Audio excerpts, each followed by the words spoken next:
Hello. Gujarat judiciary exam के लिए Gujarat prohibition act very important act है। उस एक्ट में दो चीज़ हमें याद रखनी है। सबसे पहले तो आती है सेक्शन 2 डेफिनेशन और चैप्टर 7 में आएगा ऑफेंसेस एंड पेनल्टी। वो पूरी हमें याद रखनी है। इसके अलावा और कोई भी चीज़ गुजरात प्रोहिबिशन में इम्पोर्टेंट नहीं है।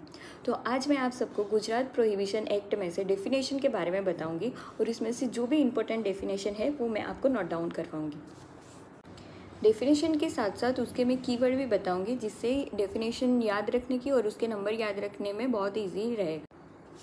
सबसे पहले आएगा number 7, common drinking house, place where the drinking of liquor. फिर नंबर 8, कंट्री लीकर, प्रोड्यूस और मैन्युफैक्चरिंग इन इंडिया। फिर आएगा number 10, denature, unfit for human consumption.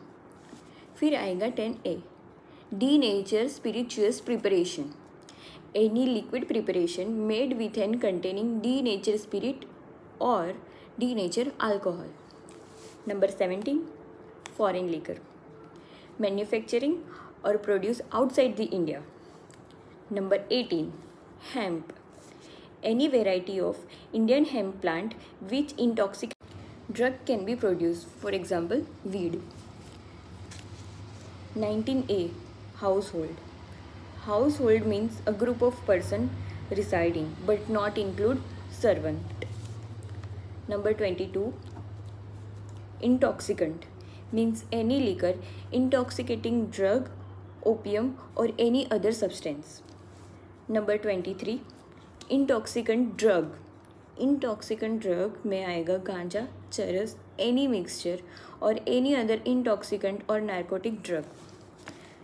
Number 23A, उसको आप स्टार कर लीजिए, वो बहुत ज़्यादा इम्पोर्टेंट डेफिनेशन है और उसकी पनिशमेंट भी बहुत ज़्यादा इम्पोर्टेंट है।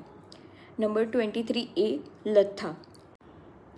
लत्था, it contains methanol which may cause harmful और injurious effect to the human body और death of the person. 24, liquor, spirit, denature spirits, ये दो डेफिनेशन में भी आता है, उसमें थोड़ा कन्फ्यूज़न होता है तो इसको याद नहीं रखना है। लीकर में हमें याद रखना है वाइन, बियर, तौड़ी और ऑल लिक्विड कंटेनिंग अल्कोहल, उसको याद रखना है। नंबर 24। देन